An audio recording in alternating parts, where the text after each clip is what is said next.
huo wimbo wanauimba na unaenda hivi: haijawa rahisi kufika hapa, ni mkono wa Mungu umenibeba, umenibeba. Jamani, hamjui huo wimbo? Mwezi tusaidiane, maana wanauimba umenibeba, ni mkono wa Mungu.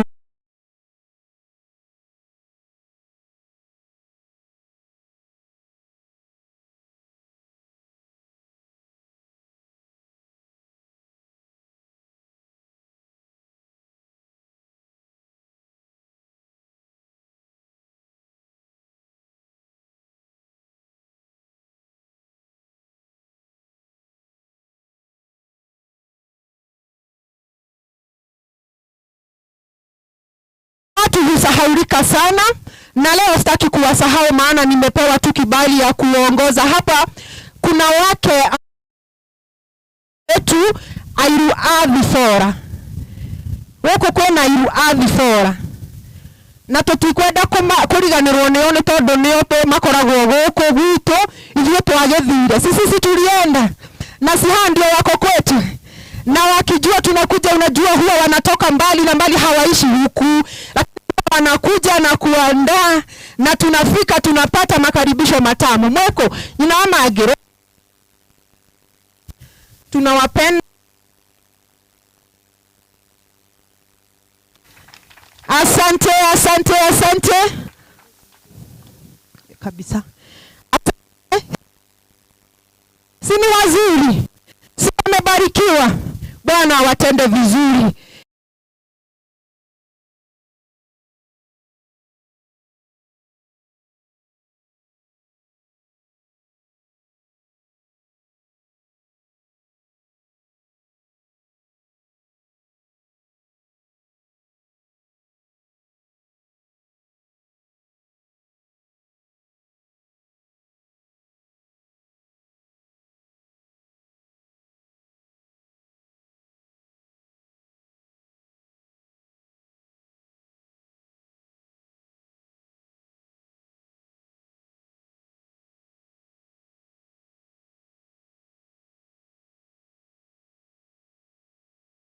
Penda tu kutambua uwepo wao, tunawapenda, tumeishi nao miaka mingi na tutazidi kuwa pamoja nao. Bwana atukuzwe.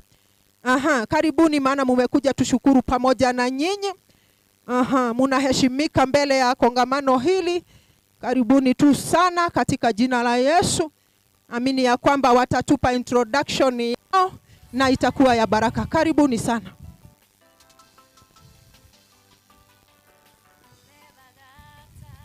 Bwana Yesu asifiwe. Okay, sisi tukiwa hapa tungependa kushukuru Mungu kwa ajili ya kutulinda. Around 2 years ago, wakati tulipoteza our sister, na haikuwa rahisi. Juu tukifika hapa kwa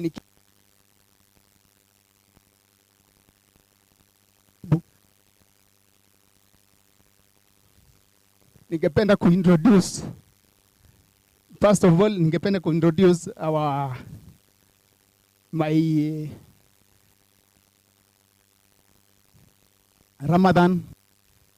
Ramadan Kipsang, my sister-in-law Ramadan, my sister-in-law anaitwa Mary, my sister anaitwa Rebecca, my no anaitwa Saitun. Huyu ni kijana wetu mdogo anaitwa Amsa. Ni msichana wangu anaitwa Chepkoech. My sister-in-law anaitwa Mama To. Sister, my daughter anaitwa Cherotich. Huyo ni my mother-in-law. Alafu pia ni kwetu. singependa kutaja jina yake kwa sababu kwa Kikwetu hawezi taja jina ya Mateo. Maybe yeye mwenyewe ataje jina lake.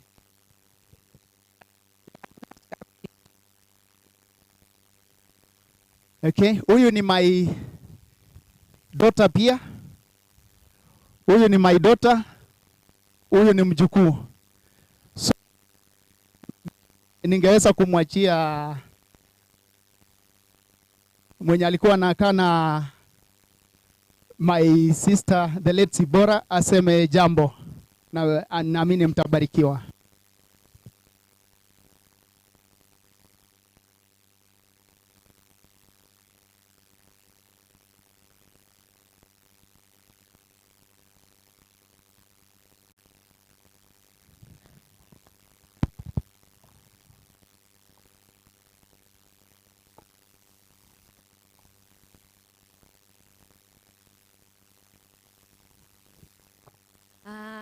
Bwana asifiwe. Vile mmesikia, mimi naitwa Njoroge. Nimefurahi kukuwa mahali hapa siku ya leo. Tumefurahi sana kama familia kuweka hiyo this day to come to celebrate our aunt. Mimi naweza sema Zipporah was my favorite aunt, na tulikaa na yeye miaka kama 10. Yeye ndo amenisomesha, yeye ndo amenifanya niwe hivi. Yani nilijifunza mambo mingi kupitia life yake, and hata naomba, alikuwa mtu mkarimu, alikuwa mtu generous, alikuwa anaangalia hata wale wenye hawajiwezi, wale wenye wanamjua, you can attest to that. Si ndio?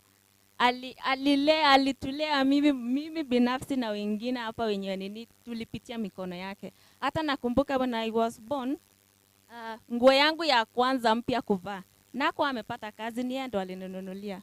Ako amepata, yani alikuwa tu, I guess hata ako amefika 20 years na yeye ndo alinibaia hiyo nguo. So, na ametushikilia hivyo hata from home. Alikuwa tu mtu wa the whole village. My aunt alikuwa mtu mwenye haiwezi isha siku kaa 2 acha kupigia simu kwambia uko aje nini, na alikuanga from home, alikuwa mtu wa the whole village. So nashukuru Mungu even for our Modoni vile amegrow, ameingia to that shoes. I really praise God. Huwa namwambianga tu kila siku vile tu mama alikuwa anafanyanga Modoni, usiachilie hivyo. Namwambianga usigive up. Saa zingine anaweza amka ako guy, Chero hii kazi nayo leo nikaa ni ngumu, namwambianga hapana, si unaona your mama alikuanga hivyo na wewe unaweza. And I really thank God. Modoni, thank you so much. Budia, tunawaombea na tunawapenda. Tunawapenda, yani vile tu auntie alijitolea kwa maisha ya watu wengine. I always pray to God na namwambia usiwahi sahau watoto wake, na tuko tukiwashikilia Modoni anytime that you need us. Si unajua Modoni tu unatupigia tu simu, tuko mahali hapo. Baba Mbuthia, thank you so much hata kwa kuweka this day for us tukuje to celebrate life.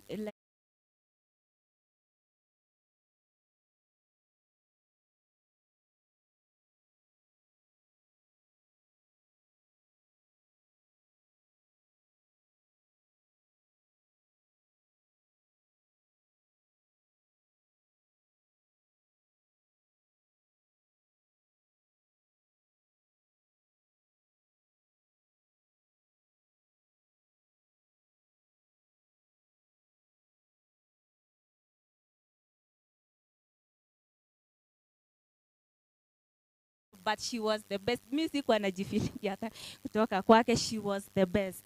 She was the best. I celebrate that life and I say thank you so much our family. Aliguza kila mtu kwa familia. Aliguza kila mtu kwa familia. Wenye wamewasomesha hata sijui ni wataje vipi. Alishikilia, na ninaomba hiyo roho isitoke nyumbani kwetu. Na I think because hata kina Baba Salama, yani ni watu wenye Mungu aliwatumia kubariki maisha ya watu wengine. And we say to God, hiyo roho ambaye alikuwa naye ya kusaidia watu isiwahi toka kwetu. Tukue tu na ile moyo wa kusaidia ile mtu, yani usikue mgumu. Juu Biblia inasema in the book of James 1:27 inasema true religion ni ile ya take care of widows, to take care of orphans, na usiwe mtu wa kuingizwa kwa patterns of this world, because the world is not usikue yani mambo mengi yanafanyika hii dunia, so don't be conformed to the patterns of this world, but even as a Christian, do fanya bidii sana kushika maisha wengine, bariki watu wengine, inua watu wengine place yenye unaweza. Na I celebrate them, I celebrate hata kina Baba Salama, I really celebrate our family because inakuanga tu na umoja, inakuanga it's really inanifurahisha. Mimi sitamani familia nyingine, natamani yetu sana na tena na tena. It is the best, it is really the best. Sasa yenye mtu ungewahi jua, mimi nakumbukanga kuna siku nikatoka mahali nikamwambia, so alikuwa ananiambia ni after my CPA akaniambia uingie college nifanye my degree, and I was like hapana auntie, nataka nifanye kazi alafu nijisomesha. Akaniambia hapana, nitakusupport. Nikamwambia hapana, vile umenifikisha hapa place yenye niko, nataka nikuonyesha I can do it, na can trust in that. Na mahali nilikuwa nakwama hivi alikuwa anani back up, and I really thank God. I really thank God so much. I celebrate her life, and may she continue resting in peace. Amen.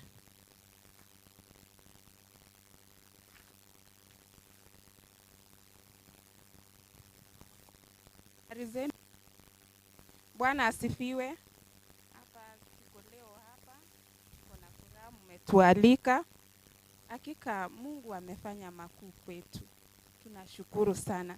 Hiyo shimo yenye auntie aliacha, ni kila siku tunamwambianga Mungu, ni wewe tu Mungu uliniweka kwa hii family, because Mungu upanga utakuwa wapi? Si ati imekuwa by chance. Atukue hapa ati kwa hii familia ilikuwa by chance. So hii ni mpango ya Mungu, na ninashukuru siku ya leo mmetukaribisha. Tunashukuru sana, we feel appreciated. Na bado tunashukuru Mungu hata kwa Baba Mbuthia. Alituchukua kweli, sisi tulichukuliwa familia yote. For our auntie, alifanya kazi mzuri kwetu. Tumebaki na hiyo upendo na tunazidi, na alifanya kazi mzuri tu na brother yake Baba Salama. That's why hii upendo itaendelea tu kwetu sisi. Tunashukuru tu sana Mungu. Na hiyo shimo yenye aliacha, najua she was the best. Hiyo shimo tu ni Mungu mwenyewe ataijaza. Na hata namwambia Mbuthia, Baba Mbuthia na Mudhoni, hiyo shimo na kina Joan na Kipkoske, hiyo shimo yenye unafeel saa zingine, I wish auntie angekuwa yani life ingekuwa aje. Okay, but Mungu ndio mwenyewe anajua sababu, na yeye mwenyewe atajaza. Kitu tutu yenye naambia kila umati, uhusiano yetu na Mungu isiwahi pungue, ikue karibu. We na Mungu wako uhusiano gani iko aje? Na tutaishi, ni yeye atatupea hiyo ujasiri ya kuendelea, kutokata tamaa. Kwa yote tunashukuru Mungu leo hii. Asante. Okay, so Baba Mbuthia, you have always been a family to us. In anything you need, in case kama ni advice or anything you need, we are always there for you and we'll stand by you. So our uncles, whatever you touch, may it be pleasant. Ile pengo yenye Zipporah aliacha na venye alitusaidia, hata sisi tuna bless watoto wake. Yeah. So thank you very much.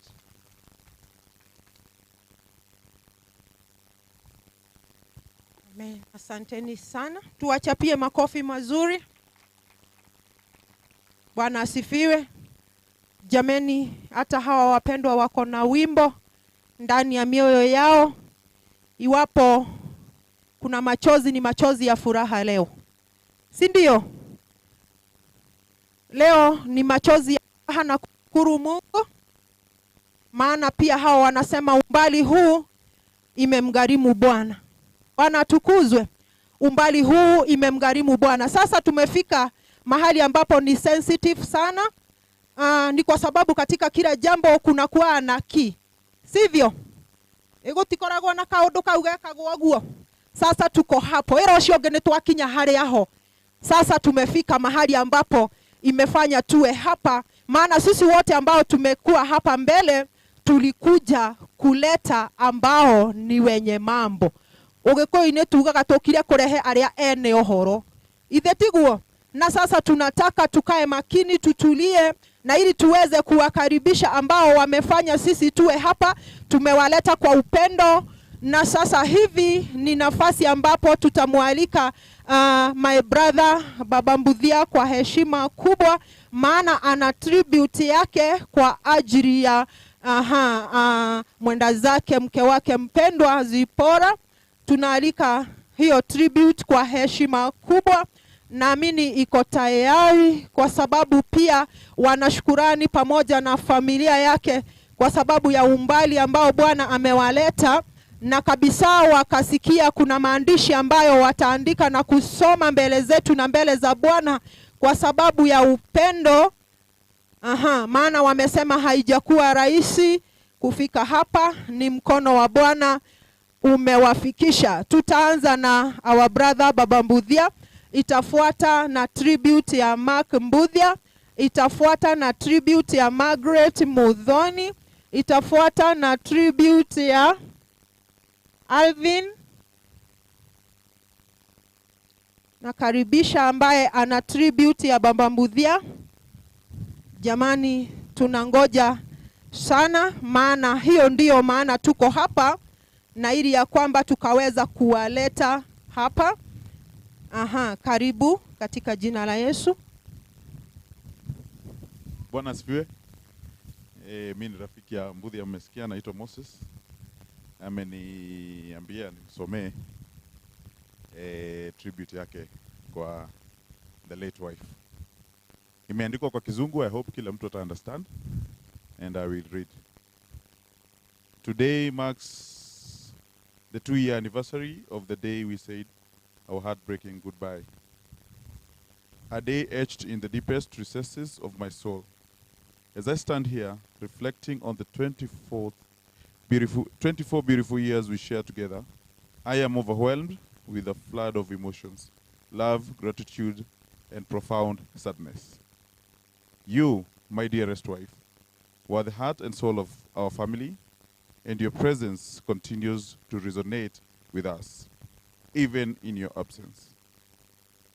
From the moment we met, there was an unbreakable connection, a spark that ignited a love so powerful, it would withstand the trials and tribulations of time. We embarked on a journey hand in hand, weaving a life together filled with love, laughter, and unwavering support for one another. Together we witnessed the miracle of life, blessed with the joy of raising our beautiful children, the love and devotion you poured into our nurturing, devotion you poured into nurturing them will forever be a testament to the incredible mother you are. Your warmth and care were boundless, and your legacy lives on through the love and values you instill in our children. Thank you for blessing my life. The imprint you left on this world will never fade, and the love we shared will transcend time until we meet again. Rest peacefully, my beloved wife. Yours forever be in our hearts. Asante, asante. Mbudhia, karibu katika jina la Yesu.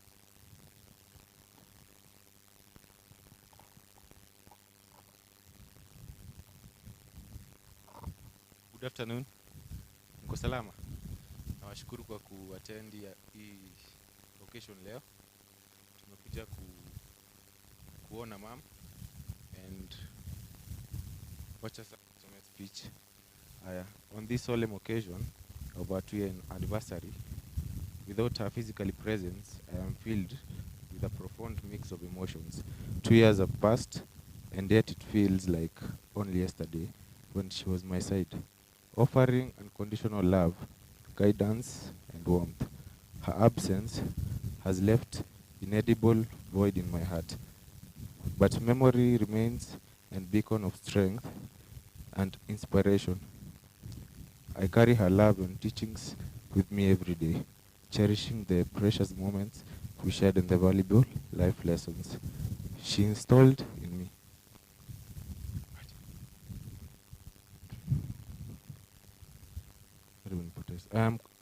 Though the pain of her departure still lingers, I am comforted by the knowledge she contains to watch over me from above, guiding the path and protecting me from afar.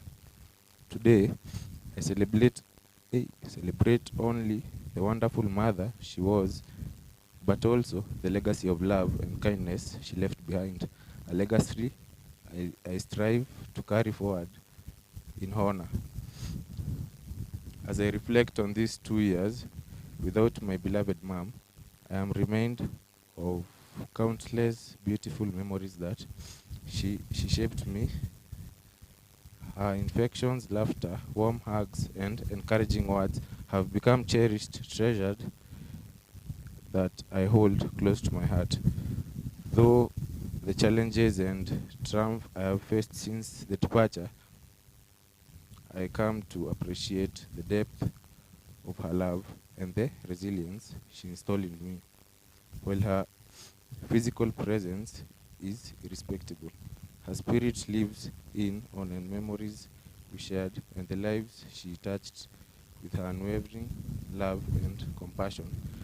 On this anniversary, I honor her memory by vowing the carrying her legacy of loving kindness and strength within me, by ensuring that her love continues to shine brightly the lives of those who touched me. Mom, your impact on my life impressible, and I forever grateful for precious time we had together. Until we meet again, respect peacefully, knowing that you live in me and her heart, all those that you touched. Amen. Tumchapie makofi. Margaret, karibu utusomee tribute yako. Karibu. Habari zenu. Kwa majina naitwa Margaret. Last born wa Zipporah na Kamau. Ninapenda kusema asanti kwa ninyi wote kukuja hapa.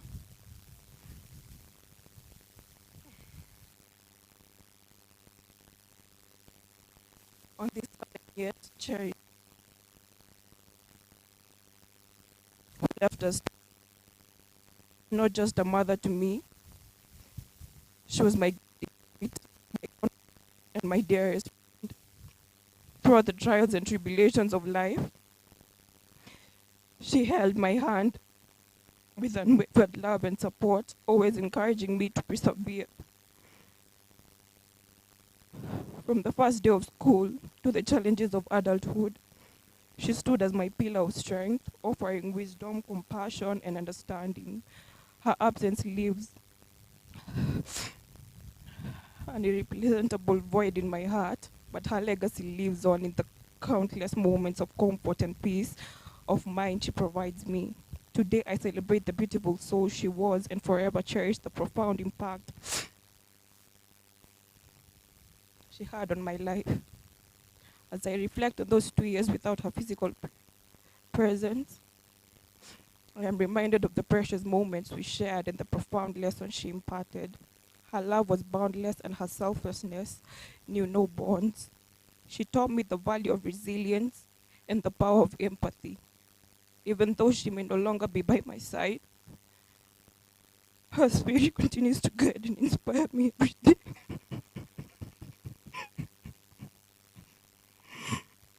I am eternally grateful for the time we had together. And I find solace in knowing that she's watching over me. Still the source of strength and comfort during challenging times. Today I honor her with a heart brimming with love and gratitude, cherishing the legacy of our remarked mother who forever resides within me. Amen. Amen. Amen. Mpigie makofi. Tulisema ni machozi ya furaha. Kubarika. Amen. Inakubarika. maana ni machozi ya furaha na kushukuru huyu Mungu ambaye amemleta umbali huo. For real, haijakuwa rahisi, lakini ni mkono wa Bwana umewashikilia. Alvin.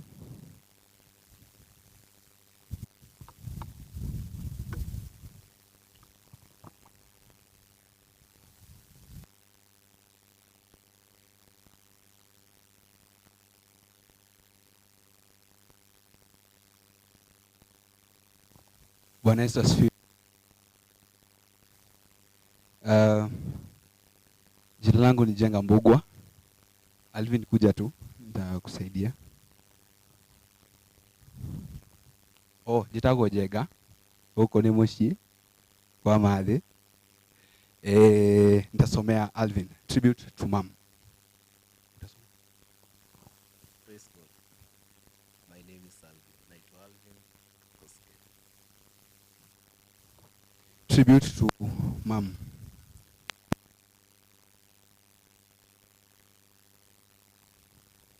One, two. 2 years have passed since you left us, dear mom, and not a day goes by without feeling the warmth of your love in my heart. From the moment I was small, I didn't know much about the world. You held my hand and guided me with an unwavering care. You are my compass, showing me the path of right and wrong.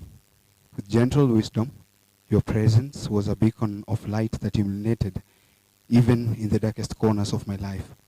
As I stand here today, I realize how fortunate I was to have you as my mother. Your love was a pillar of strength, and your nurturing spirit shaped me into the person I am today. Although you are no longer physically with us, your love and teachings are inscribed into my soul forever. I honor your memory, dear mom, and vow to honor your legacy by living a life of compassion, integrity, and love. Rest in eternal peace, Alvin. For hiyo ya cousins wenye tunamuita auntie, ningependa tu wote tu wakuja hapa.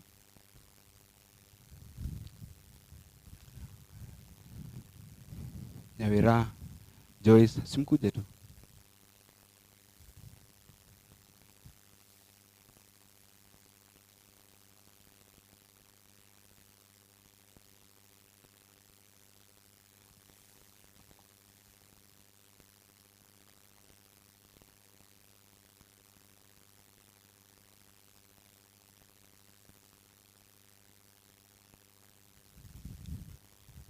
Asanteni.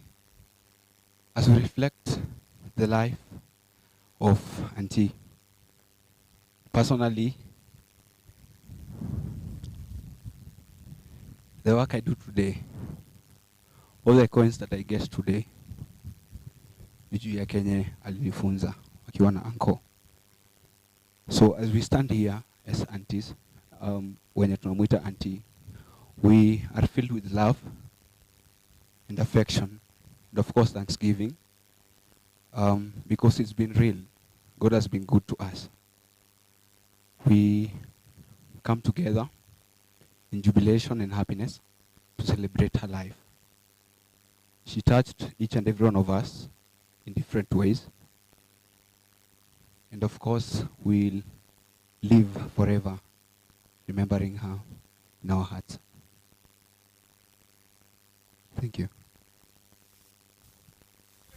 Wachapieni makofi. Joan, karibu. Karibu, tupate tribute.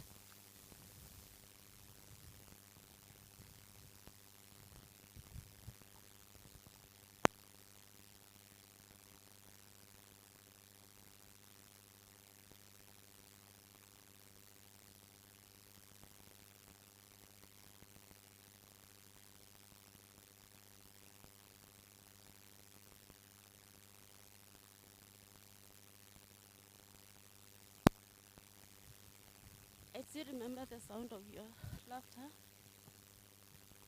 I still remember the sound of your laughter, the warmth of embrace, and the thought of the ache of my heart remains.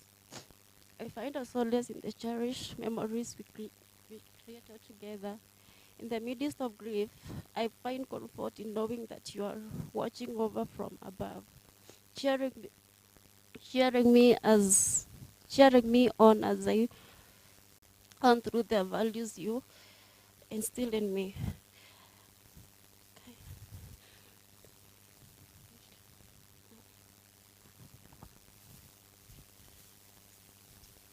As I reminisce on the moments together, tears may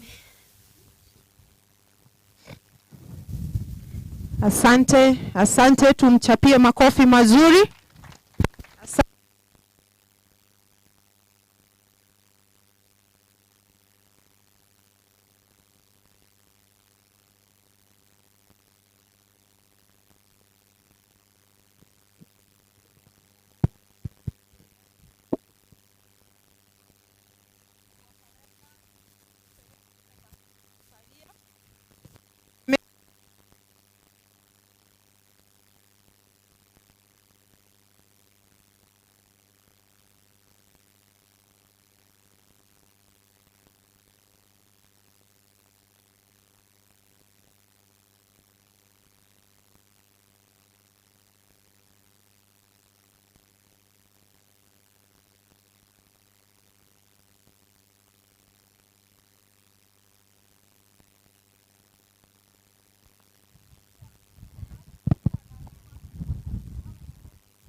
Nitatumia dakika moja kuintroduce ambaye alinitoa akanipeleka mbali Samburu, mama tu. Owevu mati huu, mchapie kofi jamaa. Hallelujah.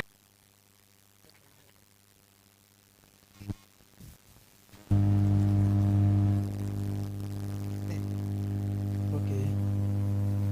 Hamjambo nyote. Muriega.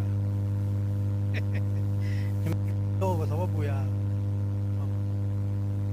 mimi nataka kuchukua nafasi hii kwa familia ya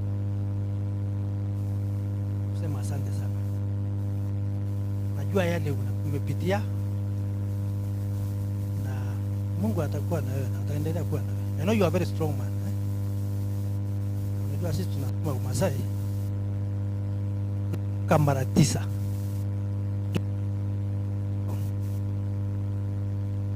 tu ya kufanya bidii, lakini utafanya bidii kwa sababu ya hawa watu ambao wanakutegemea, na pia Mwenyezi Mungu amekuasha, anajua sababu kwa nini imetendeka kile imetendeka, na anajua unaweza ile amekuashia.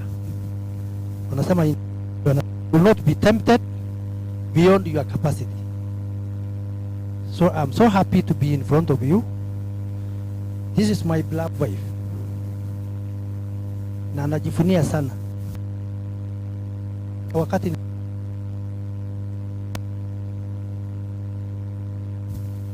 ama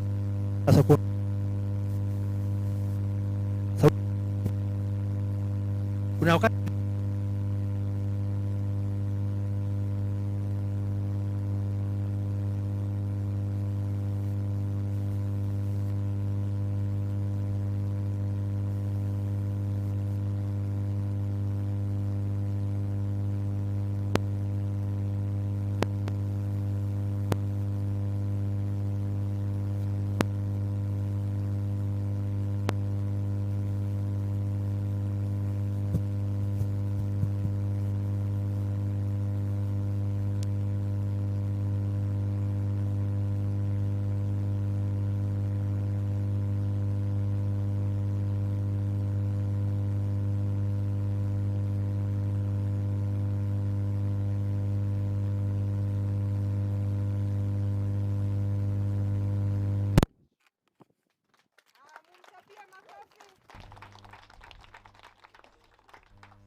Nimemaliza jamani, nataka kurudisha kwa kanisa. Napenda tu kutoa shukrani za dhati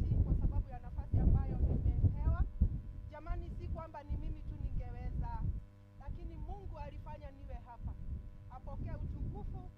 Kwa heshima mchungaji, narudisha kipaza sauti kwa kanisa. Karibuni mtuendeleshe hapo ambapo pamesalia. Simu nichapie makofi.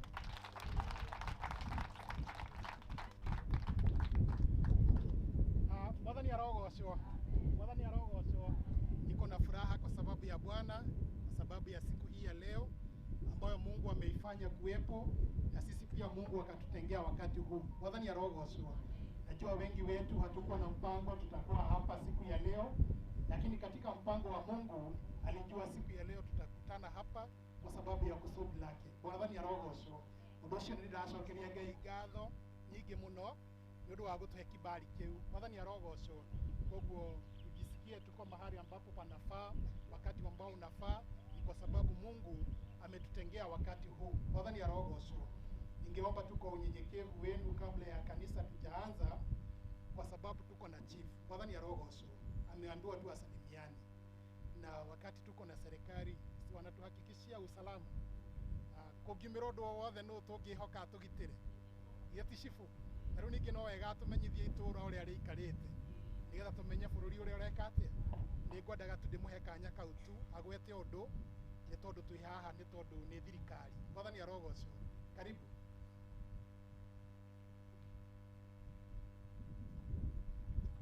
Bwana asifiwe.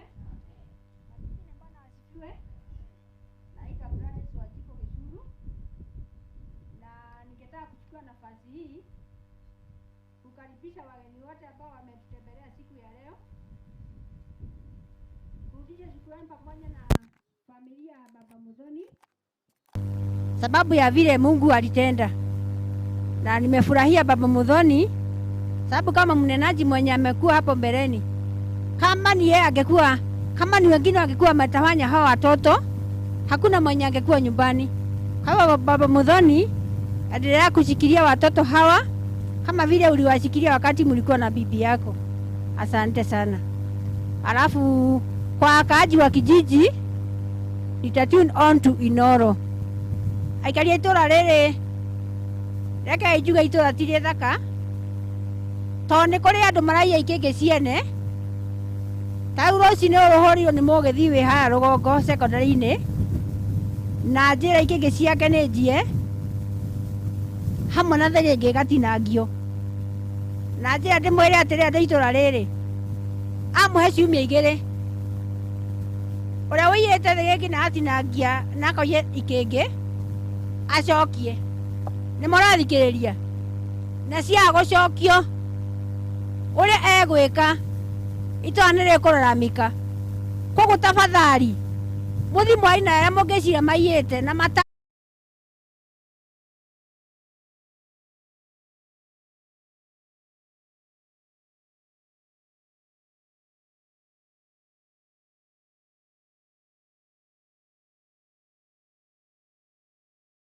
tunapenda wageni. Asanteni. Sana. Mwathani arogocwo. Ngwĩciria we nĩ weiguĩra. Githĩ ndweiguĩra? Ta rĩu we ndũkũĩ atĩ kwĩ mũgĩthi mũiye. We nĩ ũkũĩ ũguo? Na arauga atĩrĩrĩ, njokere hau. Mũndũ ũrĩa ũiyĩte nĩ harĩa haitũ hau Rugongo. Nona harĩa haitũ hau Rugongo wĩ haha nyina Amerika ũkĩambata ũguo rĩ, githĩ hatirĩ kamũgũnda kairigĩtwo ũguo gaikũrũkĩte? Nĩ andũ akiunuhu mararenga waya ũguo, makagũithia waya, makaruta gĩkĩngĩ. Maheo wiki cigana? 2. Tondũ Ngai tũramahoera tũtikareke hakinye hau, macokie mbere nĩgetha kĩũndũ kĩu kĩũru gĩtikae gũtũkorerera. Mwathani arogocwo. So nĩ wega nĩ tondũ wa Ngai, nĩ tondũ hau twakinya. Sisi ambao tuko mbele zenu ni kanisa la KAG, Kenya Assemblies of God, hapa naishi game. Tuko hapa kwa sababu ya familia hii, tumekuwa tukishirikiana nao, tumekuwa tukiabudu naye pale kanisani, wamekuwa ni sehemu yetu. Bwana asifiwe. Kwa hivyo sisi tuko hapa kwa sababu hata sisi ni kati ya familia hii. Kwa hivyo nataka kuchukua fursa hii kushukuru mchungaji wetu kwa sababu ya Mungu kumlinda na kumtendea mema, pia Mungu kumwezesha kuwa nasi siku ya leo. Tunashukuru Mungu kwa sababu ya kumweka hai. Mwathani arogocwo. Nitukenagira Ngai nĩ tondũ wa gũtũhe ndungata ĩyo, nĩ tondũ nĩ ndungata ya magegania, nĩ koretwo ya kĩrathimo mũtũrĩre-inĩ witũ, nĩ tondũ nĩ ĩtũmĩte mũtũrĩre witũ ũcenjie, agatũma maũndũ maingĩ mahanĩke igũrũ ritũ, nĩ tondũ wa ũrĩa akoretwo agĩtũthaithanĩrĩra na agĩtũnyitĩrĩra na njĩra cia magegania. Mwathani arogocwo. Koguo kanitha tũtigũte ihinda, tũgũthiĩ na ihenya nĩ tondũ wa Ngai, na ndĩrenda kuoya kanya kau nĩ tondũ nĩ tũkũhoete tũkĩambĩrĩria, nĩgetha nengere nyina Amerika kanya kau atuhoithie kwa niaba ya kanisa, kwa sababu tumeingia katika ibada ya kanisa. Tutakuwa na hali hiyo ya kuomba, na baada ya maombi nitawaelekeza venye tutaendelea kwa sababu ya Bwana. Karibu. Ituhoe.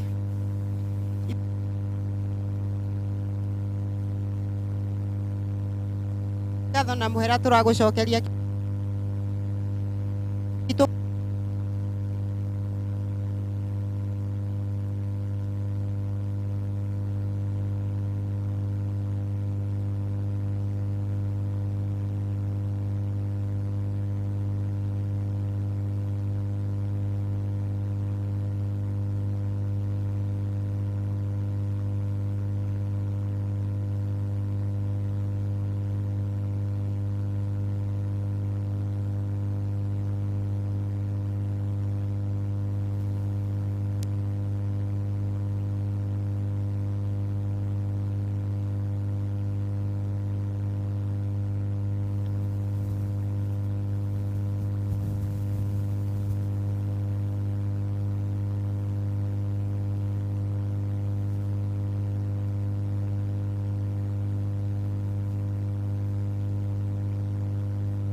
Amen.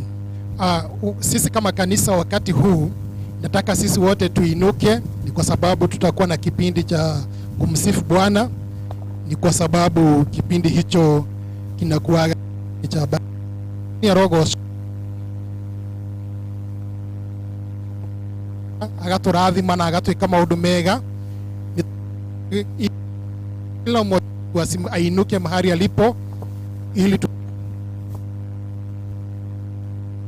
na mtakuja hapa ili tuwe na kipindi hicho cha kumsifu Bwana.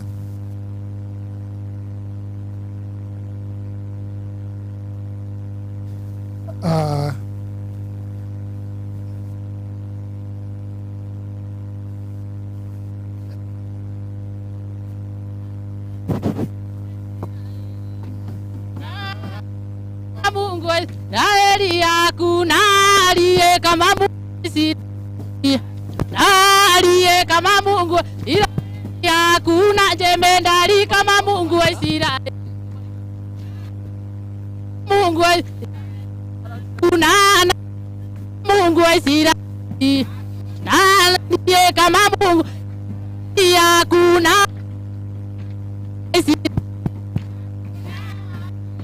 Mungu wa Israeli hakuna tegemeo kama Mungu wa Israeli. Hakuna jemedari kama Mungu wa Israeli. Kama msalaba kuelekea Golgotha.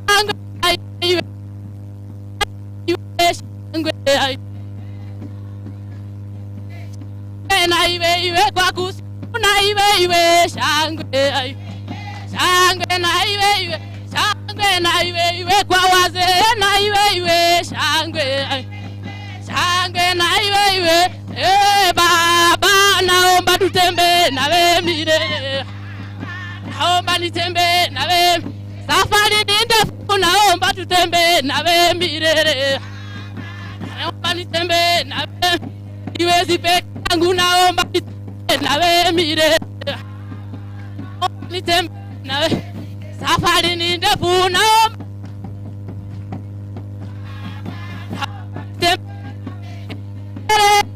ya kwa kenana yo tukata ora igorero ora Jesu adi takarero naga igorero negatora kuwa adone kuwa dai mwana negiri adie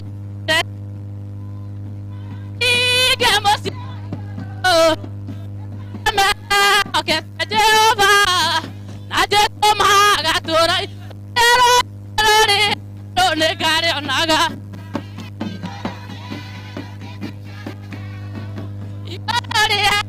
ne gatora kuwa, adone kuwa dai, moro na mo eti ago tidia, gatora ni Jesu ni akoigaga, nya akero adobe. Inye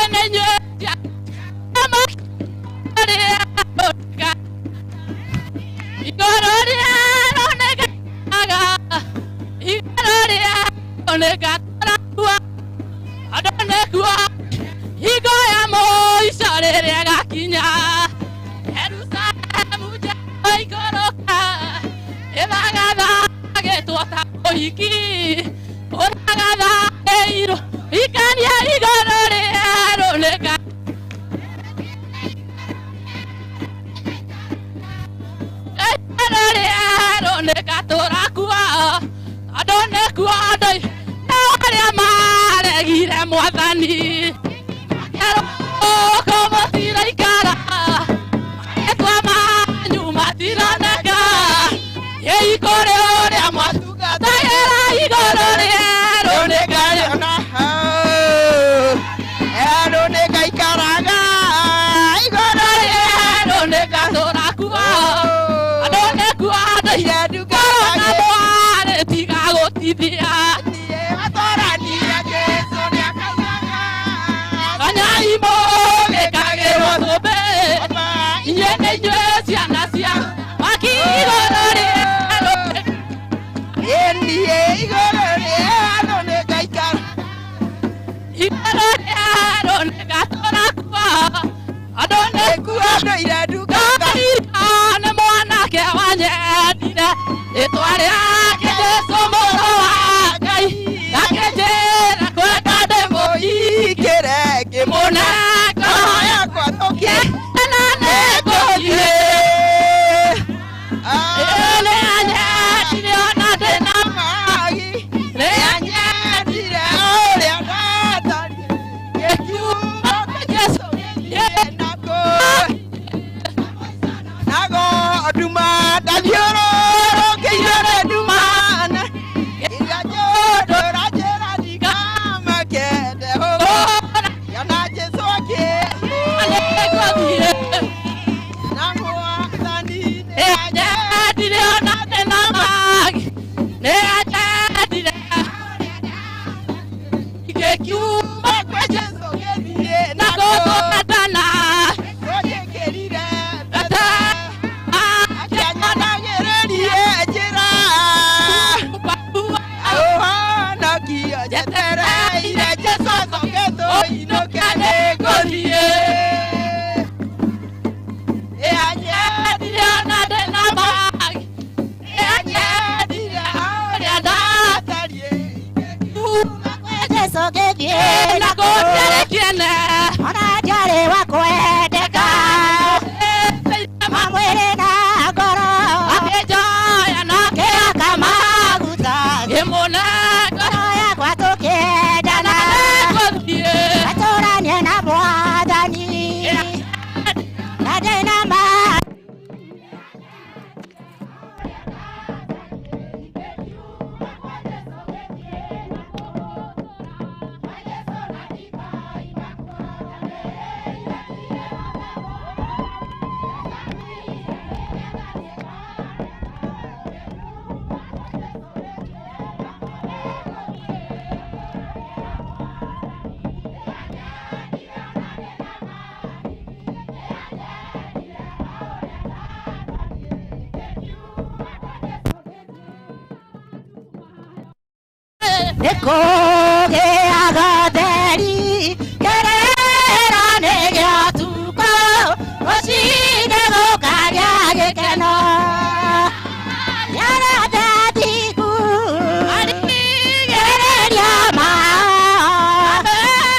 Amen.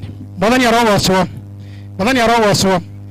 Tunashukuru Mungu kwa sababu ya kipindi hicho kilikuwa ni cha sifa, na ninatarajia kila mmoja wetu amepata nafasi ya kumsifu Mungu kadri ya uwezo wake. Mwadhani ya roho waswa.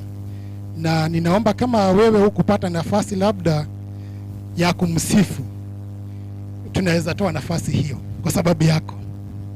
Hemo do waigwa dana kinya haria kinyaga riria aracoca Ngai no tuongerere nigetha ithuothe tuiganire ni tondu wa Ngai. Mwathani arogocwo. Ningependa kuchukua fursa hii kumkaribisha ndugu yangu Livingston ili akuje awasalimu kwa niaba ya Mwathani arogocwo. Tuko hapa ni kwa sababu tuna mzee mwenzetu. Kwa hivyo pia namkaribisha mzee mwenzake anene jambo kwa sababu ya Bwana. Karibu ndugu yetu.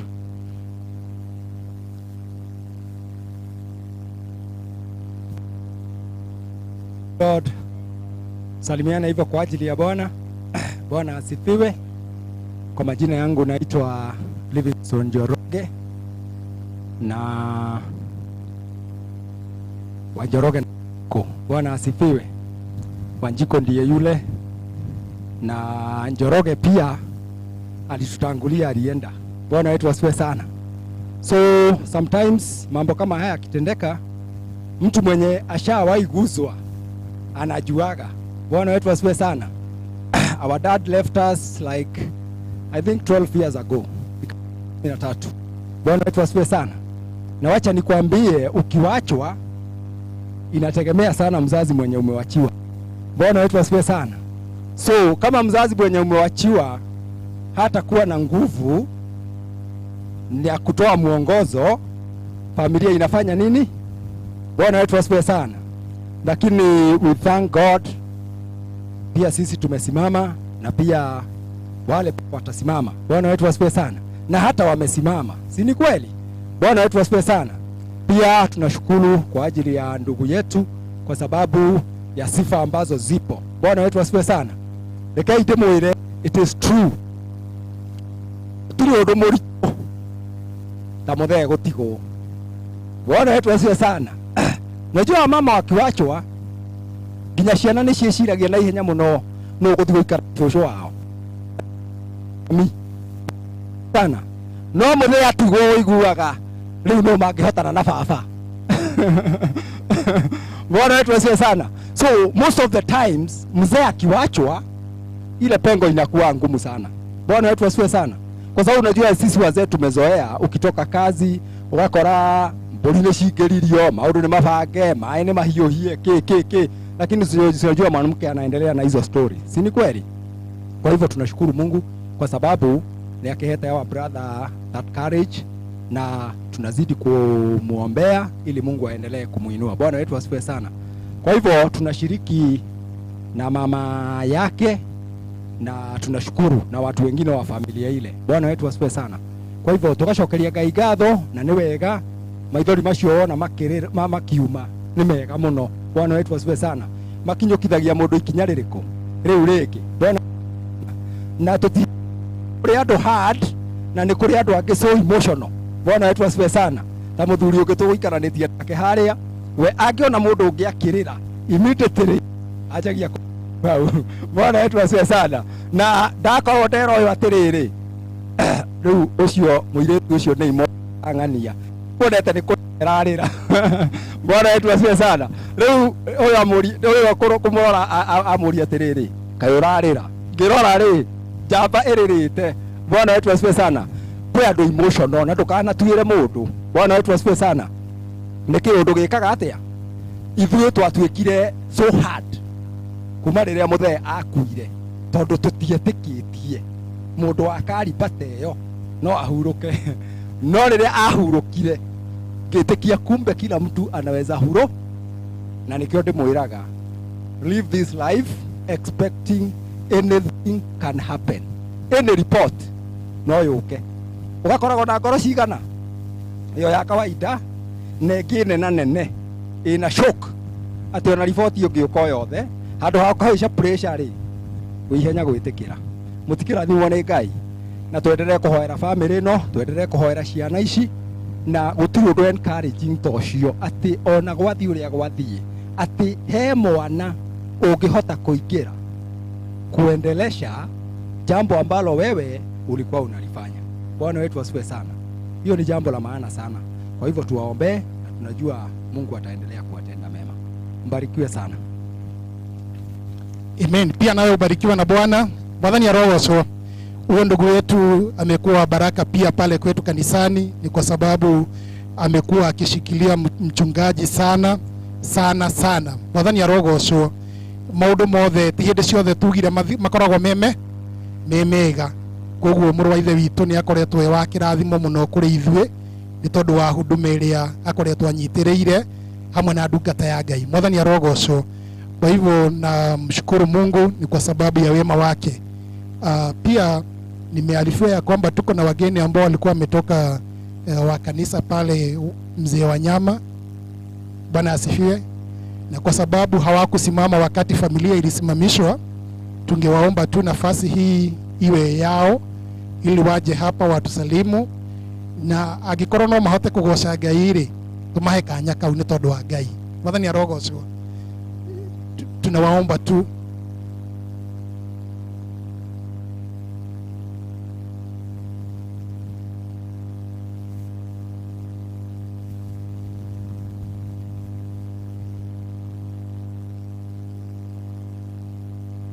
Bwana asifiwe. Bwana asifiwe kanisa. Sisi tumetoka hapa Mzee wa Nyama chini ya Pastor Pauline Wangui. Kwa hivyo tuko hapa, kama wako na ushuhuda ndio watasema, na tumeokoka, tumpenda Bwana. Bwana apewe sifa. Tumeokoka, Yesu ni Bwana. Nafurahia kuwa mahali hapa. Mbarikiwe. Bwana asifiwe. Bwana asifiwe. Nimeokoka, Yesu ni Bwana, amelinda moyo wangu na pia amenipa tumaini la uzima. Hakika nimefurahi kuwa mahali hapa. Kwa maana nimesikia niko KAG, kwa hivyo nimesikia ni kama niko nyumbani. Bwana asifiwe. Ona kigosho ndaigua tareo kiria tugocaga kuria gwitu. Kwa Ngai amurathime. Sisi si waibaji sana, lakini tutaongozwa na Mama Joyce.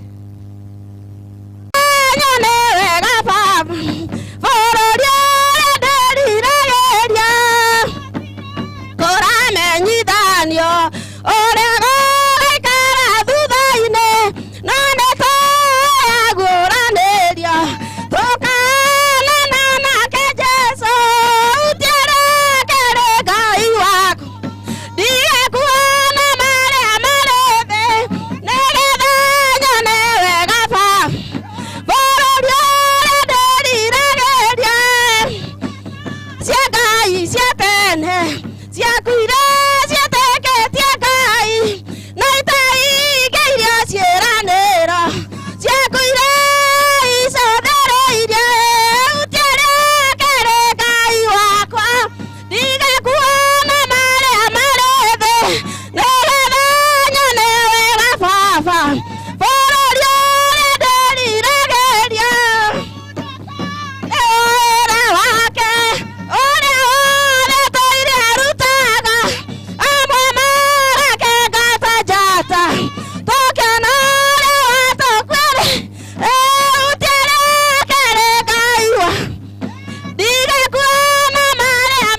Mwathani arogocwo no tuthiete wega ni tondu wa Ngai, tondu Ngai witu ni mwega na ni arathia agitutungataga na njira ya magina. Mwathani arogocwo. Koguo ihinda ritu ni rathie twerekeire kurikiriria na enda turugame o ringi ithuothe nigetha tugoce Ngai. Wona twagoca Ngai ri kuma hau nigetha tunengere kanya ka ndungata ya Ngai. Yani nasema hivi, tusimame kila mmoja mahali alipo, usimama tu, inukeni, tuinuke, na wakati huu tunaenda kumsifu Mungu. Naomba kila mmoja wale ambao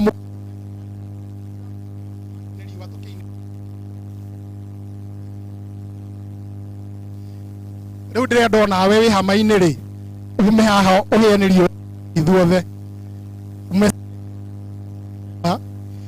wale ambao wanasifu wakiwa hapa kwa wanachomeka sana mvua. Sisi waja ni kusifu, tuchomeke na jua, ndio Mungu atutendee mema. Na kama hivyo ninataka tutaombewa kwa sababu tutatoa sadaka. Wakati tunaendelea kusifu, tutakuwa na kikapu hapa ambacho tutatoa zaka zetu ili kukamilisha ibada hii. Mwathani arogocwo. Igongona rĩo rutiirwo toa zaka kwa sababu yetu ya siku ya leo.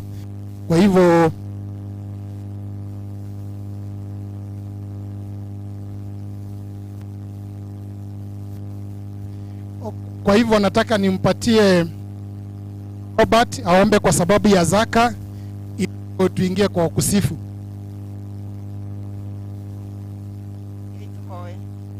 Ni wega ithe wa Mwathani witũ Jesu Kristo nĩ tũrĩ mbere ya kĩgongona gĩaku, twĩgũcokeria ngatho na twĩkwĩra nĩ wega nĩ tondũ wa ithaa rĩrĩ Mwathani. Nĩ wega nĩ tondũ tũrĩithĩtie na ũgatũtongoria Ngai witũ, na nĩ watigĩra Ngai ithe witũ tũkinyanĩrie ithaa rĩrĩ Mwathani. Thengiũ nĩ tondũ nĩ tweharĩrĩria mũthamaki Jesu nĩgetha tũũkare nĩgetha tũrathime igongona rĩrĩ Mwathani. Igongona gĩtheru ũgĩtheria no kĩamũre Jehova Ngai, na nĩgetha Ngai ithe witũ gĩakinya kĩgongona rathima thĩinĩ wa rĩtwa itheru rĩa Jesu. Nĩ wega ithe wa maroho maitũ, ũndũ ũcio nĩ tũiguĩte guoko-inĩ gwaku Ngai, tũkĩambĩrĩria kũruta igongona rĩrĩ baba witũ, ona tũkĩrĩkĩrĩria kĩgongona gĩtheru, na nĩ kwĩra thakame-inĩ theru ya Jesu Kristo twakana twetĩkia. Amen.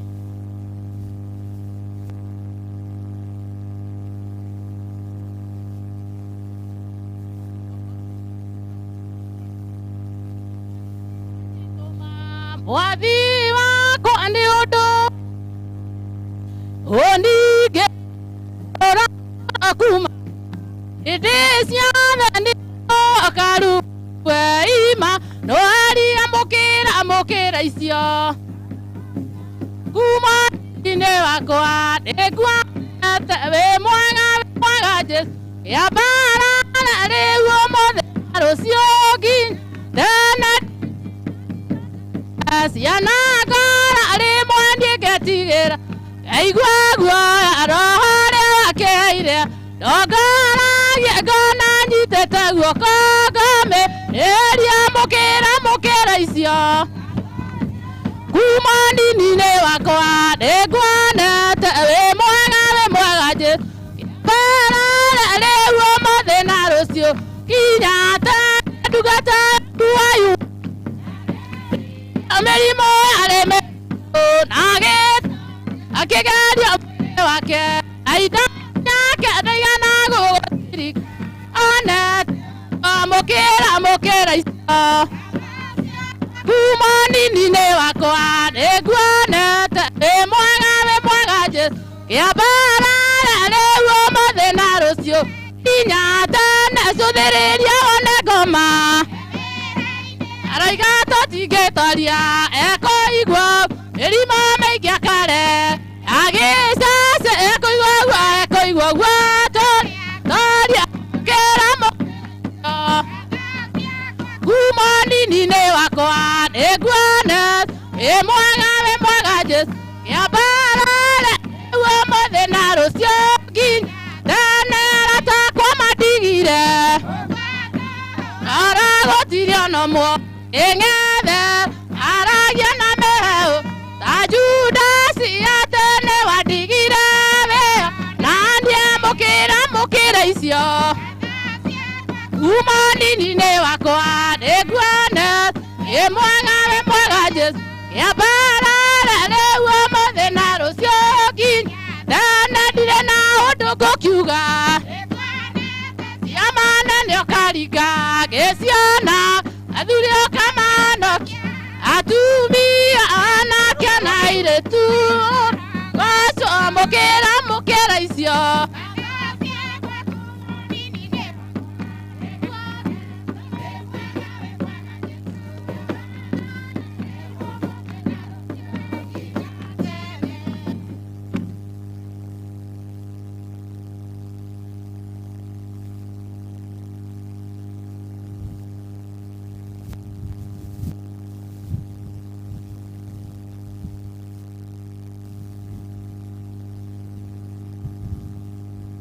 Okay, mwathani arogocwo. Ngai witũ githĩ ti mwega, na Ngai witũ no atwĩkĩte maũndũ mega nĩ tondũ ũmũthĩ tũkire gũkenerera na gũcokeria Ngai ngatho ni kwa sababu ya yale ambayo yamepita na yale ambayo Mungu wetu ametutendea. Ni kwa sababu amewezesha familia hii kupiga hatua kadhaa mbele kwa sababu ya kumwamini Mungu. Mwathani arogocwo. Koguo nikio tũkĩte nĩ ũndũ wa kĩeha, lakini tumekuja kumshukuru Mungu kwa sababu ya matendo yake ya ajabu. Mwathani arogocwo. Na kwa sababu Mungu ametutendea na ametupa nafasi ya kuwa hai, ni vizuri pia kumpatia mtumishi wake nafasi mzuri ili aweze kutunenea kadri ya vile Mungu atamwezesha. Mwathani arogocwo.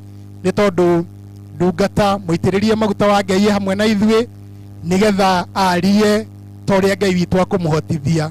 Mwathani arogocwo. Na kabla ya mtumishi kusimama, nataka nimpatie mama section nafasi hiyo ili aombe kwa sababu ya neno, na ndugu yetu Alex ndiye atatuonyesha vile tutamsimamisha mchungaji.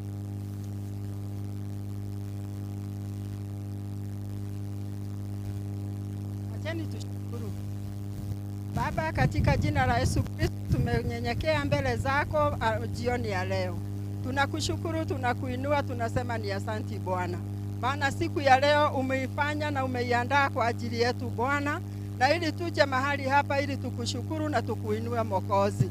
Asanti maana Mungu wetu wewe ufurahia Baba wa rehema dhabihu ya shukurani, na ndiposa tuko hapa ili tuliinue jina lako. Tunakushukuru kwa umbali ambao umetoa familia hii, na mahali wamefika ni kwa nguvu na mkono wako Bwana. Jina lako liinuliwe na litukuzwe. Baba, tunashukuru maana tumerudi katika mifuko yetu na tumetoa sadaka ambayo Mungu wetu bariki nayo. Baba, nawaombea wote ambao wametoa, endelee kuwabariki na kuwainua. Baba, ninatakasa ile sadaka Mungu wetu, na ili itakapo Baba fanya kazi yote itakayofanya, ikafanye kazi iliyo ya maana na kazi iliyo ya baraka, katika jina la Yesu Kristo. Asanti Mungu maana tumefika wakati wa neno lako. Tunakushukuru na tunakuinua Bwana. Tunamuinua mtumishi wako mikononi mwako Baba, wakati atakapokuwa akisimama. Tunamwombea nguvu itokayo kwako mbinguni. Tunaomba Roho wako Mtakatifu akaweze kusimama pamoja naye, akamuongoze kadri ya mapenzi yako. Asanti maana neno lako ni baraka na ni chakula kwetu. Nasi Mungu utusaidie ili tukaweze kulitegea masikio, tutakaponenewa tukaweze kubarikiwa na tukaweze kuinuliwa, maana wewe ni Mungu mwema. Asanti maana umetuandaa ili tukaweze kula katika meza yako. Jina lako liinuliwe na litukuzwe. Kwa yote ambao Mungu wetu tumetenda, tunakushukuru. Kwa mahali pamebakia Mungu ni wewe tegemeo, na ili ukaweze kumalizia pamoja nasi. Baba, tunakushukuru na tunasema ni asanti, katika jina kuu la Yesu Kristo tumeomba na kushukuru.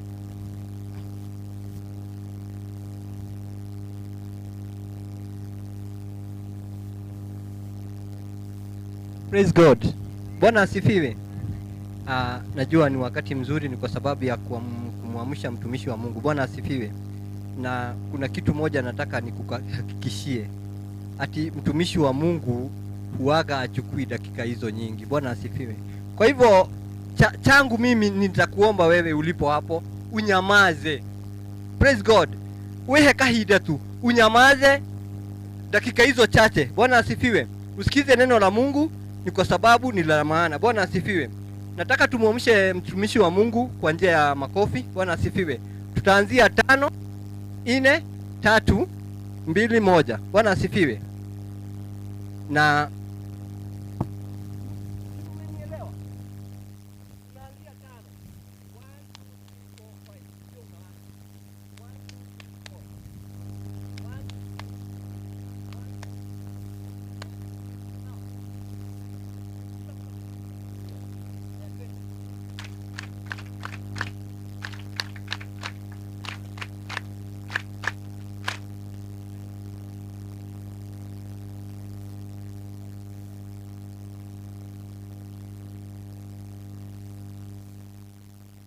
Bwana asifiwe. Bwana asifiwe. Mwathani agocwo. Bwana asifiwe. Mwathani agocwo. Bwana asifiwe. Asanti kwa sababu ya wakati huo mwema. Ni wega ni tondu wa kahinda kau kega ambao Mungu amenipa ili nene nikiwa kahinda kau ndungata ya heo nigetha arie mbere yanyu na tena mbele ya Mungu na ninge mbere ya Ngai. Ninashukuru kwa sababu ya siku hii. Agacokia ngatho ni tondu wa muthenya uyu, maana imepatikana na ili tuje ili tumshukuru Mungu. Ni tondu muthenya wonekanite nigetha uke tucokerie Ngai ngatho. Kwa hivyo ni vyema kwa sababu Mungu hufurahia shukrani. Na koguo ni wega ni tondu Ngai ni akenagira ngatho. Na ndiposa tumekuja. Na nikio tukite. Jina langu ni Reverend Esther Njoroge. Ritwa riake ni Reverend Esther Njoroge. Na nimeokoka, Yesu ni Bwana. Na ni muhonoki, ni Kristo ni Ngai. Nashukuru kwa sababu Mungu alinipenda. Agacokia ngatho ni tondu Ngai ni amwendete. Akajitoa kwa sababu ya maisha yangu. Akiruta ni tondu wa muturire wake. Kwa hivyo mimi hushukuru kwa sababu nilipendwa. Koguo ni acokagia ngatho ni tondu ni endirwo. Na nikakubaliwa kuitanishwa na jina la Mungu. Na agitikirika gwitanio na ritwa riu. Na hudumu na kanisa la Kenya Assemblies of God. Ahunjagia na kanitha wa KAG. Eneo ila anaishi. Guku naishi. Mama Kafu ni mshirika. Nina wa Kafu ni mshirika. Na watoto wake, maana kuna watoto wako hapa. Na ciana ciake ni tondu gwi ciana ci haha. Na tunashiriki pamoja. Na ni tugwatanagira hamwe. Hii familia ni familia ya kanisa hili. Family ino ni family ya kanitha ino. Na ndiposa mnaona wametupa nafasi. Na nikio matuhete kanya. Na ili tuje tufurahi pamoja nao. Na nigetha tuke tukene hamwe nao. Na kwa hivyo sisi hufurahia kwa sababu ya mama Kafu. Na nitukenaga ni tondu wa nyina wa Kafu. Na hawa mama, maana kuna wamama wengi ambao ni wa enchi ya hii mama. Na atumia aingĩ ni tondu kuria atumia a umuri wa mutumia ucio. Tunafurahia kwa sababu anakuwa furaha kwetu. Nitukenaga ni tondu ni ikeno gwitu. Na wanatuweka moyo. Na ni matuheaga ngoro. Kwa hivyo kwa sababu ya masaa. Koguo ni tondu wa mahinda. Nitaenda haraka. Nituguthie na ihenya. Na ili tuweze kupata neno la Mungu. Nigetha tugie na kiugo kia Ngai. Kwa sababu wengi watatoka na wataenda. Ni tondu aingĩ ni mekumagara. Kwa hivyo ni vyema tuende kwa haraka. Koguo ni wega nigetha tuthie kwa narua. Ninashukuru Mungu kwa sababu Mungu ameleta wageni kutoka mbali. Agacokia ngatho ni tondu Ngai ni arehete ageni kuma kunene. Na wale wametoka hapa Mungu atawabariki nyote. Na ithuĩ tumite guku Ngai ni eguturathima ithuothe. Kwa sababu chenye utambeba tondu kiria ugukua na kiwe faida kwa moyo wako. Na gikorwo gi faida ngoro-ini yaku. Pengine kitakusukuma miaka ingine. No korwo ni gigutindika miaka ingi. Bwana asifiwe. Mwathani agocwo. Haleluya. Amen. Mwambie rafiki yako ambaye mmekaa karibu. Ila ucio muriganitie nake. Riu ikara wega na ndugathumbure. Sasa kaa poa na usinisumbue. Riu reke tuigue ciugo cia mwisho. Sasa uache tusikie maneno ya Mungu. Mwathani arogocwo. Bwana asifiwe. Ngai aroturathima. Amen. Haleluya. Amen. Thĩinĩ wa mũtũrĩre tũratũra. Katika maisha tunayoishi haya. Bwana asifiwe. Amen. Twĩrirwo nĩ kwambata na gũikũrũ. Tuliambiwa kuna miteremko na miambato. Haleluya. Amen. Kĩrĩa kĩho nĩ mũndũ agetĩke. Chochote ambacho kiko ni ambacho wewe ukubali. Mwathani arogocwo. Amen. Ngai arotũrathima. Amen. Otigate maũndũ mangĩ maragio. Isipokuwa mambo mengine hunenwa. No andũ angĩ makoragwo matira understand. Lakini wengine hawafahamu. Si ni sawa? Amen. Ni andũ othe ma understand. Ni watu wote ufahamu. Ni watu wote ufahamu. Kwĩragwo mũikari mũtĩ gĩtina nĩ kunaambiwa mwenye anakaa pale kwenye miti shina pale. No wĩkĩre thambo ĩkaga atĩa?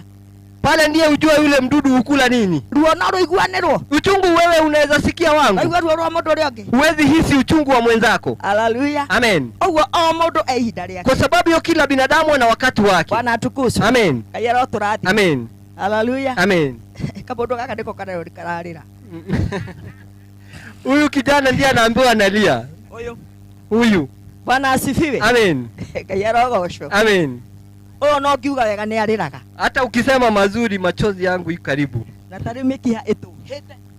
Amen. Amen. But lakini hallelujah. Amen. Wira wothe mwega nduriganagira. Kazi yote njema haisahauliki. Bwana asifiwe. Amen. Na kila kiratuma arire ri. Na chochote kinatuma alie. Ndemwire. Niwaambie. Amen. Ndemwire. Amen. Todo uyu ri. Ni kwa sababu huyu ararira hinde kuna gaciana ikiri. Analia anapoona mtoto analia. Yeye na kuna. Bwana asifiwe. Amen. Hallelujah. Amen. Todo atigirwo aigana uguo. Ni kwa sababu niliwachwa nikiwa mchanga. Ndio ndamurutirie na athari kumuthoma. Sasa nililewa kutoka mchanga. Yani araretwo rutogu acio. Yani nimelewa kadri ya wale watoto. Atari na mamu wao. Sina mama yangu. Riu nieketwika mamu wao. Sasa akawa mama yangu. Bwana asifiwe. Amen. Ngai arogocwo. Amen. Alafu undu ucio ndukoragwo wi muhuthu. Alafu tena lile jambo si nyepesi. Gwitikira kuona kwa mwana na tuwe wacomorire. Kukubali kuchukua mtoto na siwe ulimzaa.